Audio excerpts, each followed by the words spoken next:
Do you worry that giving your child a hug after they've tantrumed to help them calm down is actually reinforcing the continual tensions? This is a question I get often, not just from parents who are saying, look, I'm really not sure if I'm doing the right thing here, but also coming with the judgment of somebody else who's trying to help them understand that they're actually doing the wrong thing.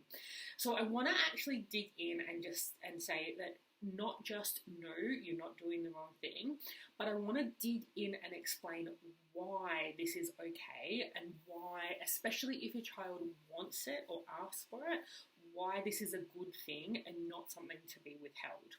So if we think about first what causes a tantrum.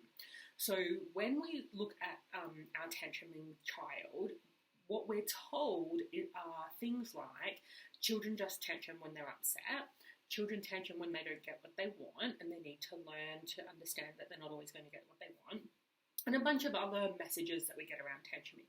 But what's really going on when a child tantrums is that an emotion comes up, they don't know what to do with it, and so it stays there. They don't know how to resolve it, either by getting something that they need or being comfortable with the fact that they're not getting that thing that they need. When that doesn't go anywhere, it doesn't get resolved, something else will come up. The next time something else comes up that is not resolved, that stacks on top. And then we stack on top, and then we stack on top, and eventually they hit the stage where they get overwhelmed and they tantrum. Now, how long we have between when the emotions start to come and when they get overwhelmed depends on a bunch of factors. So one, it depends on the age of your child. Two, it depends on the developmental stage of your child. So between the ages of 1 and 6, the developmental stages happen at the half birthdays, and that is a time where we see increased tantrums. A third reason is that there's some kind of changes in their life, which may be as simple as going to school, or it may be that some significant changes have happened, like moving house, or a new partner coming involved, or a separation, a death. Something has happened that has changed their world. It can also just simply be they're hungry or tired or thirsty, or those kinds of physiological needs. And then the last thing is temperament. Like every child and even adults, we have different temperaments. And so for some of us, it's a smaller window than others before we get overwhelmed. And that's just natural. So if we think about this window, the emotions come to a certain extent, and once we hit that threshold, however long the threshold is, for some kids, it's like the first thing that happens.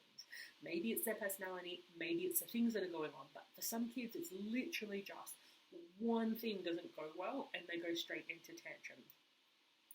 So if we think about in that context, we've got a child who has had a number, which may be as small as 1, but a number of emotions have come up that they didn't know how to deal with it, and then they got overwhelmed. They've tantrumed, so they've been really expressive emotionally, and now they want to cuddle to calm down. If we think about it in that space, it seems far more supportive and loving and appropriate to actually give them the cuddle if that's what they want.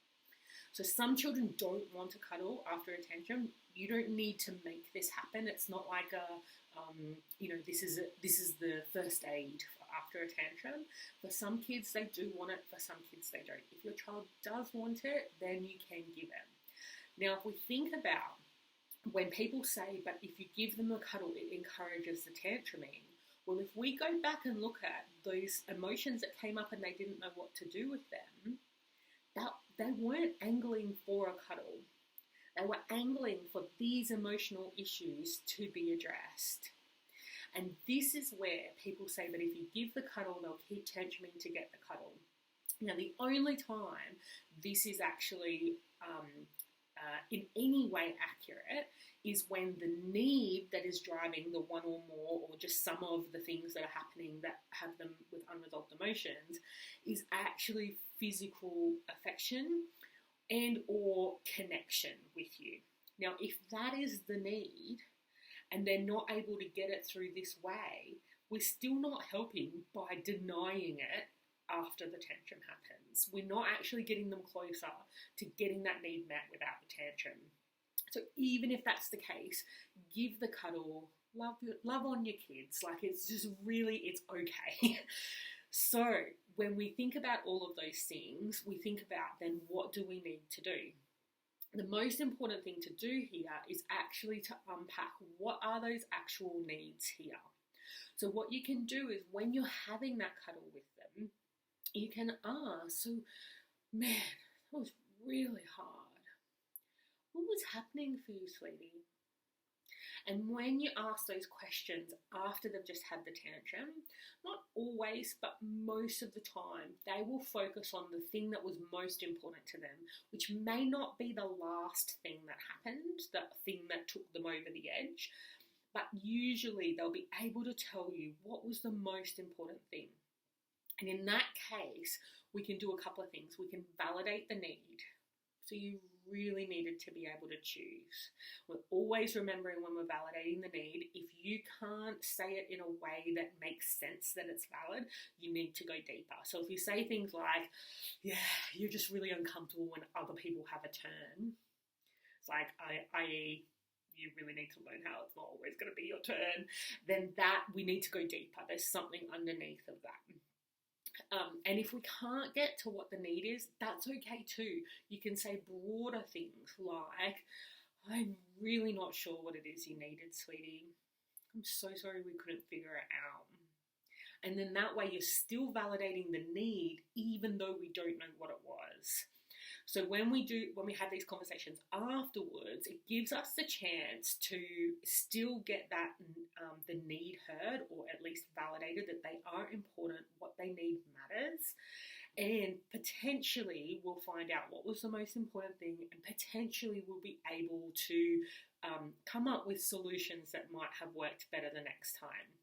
Now, I want you to be careful when you're doing the solutions for next time thing, because the vast majority of advice I see about helping children to make better choices, and I say that with just a little bit of sarcasm because it's hard to hold it back, and with the inverted commas, because when people say better choices, what they mean is the child chooses to sacrifice themselves for someone or something else in service of arbitrary rules that we set for people. And I find that very uncomfortable because I'm always looking for the better choice is actually one where the child gets their needs met. And we don't have to look at things as binary of, they wanted the pink cup and the sibling also wanted the pink cup, and if they need to understand that it's not their turn, there may be a better option.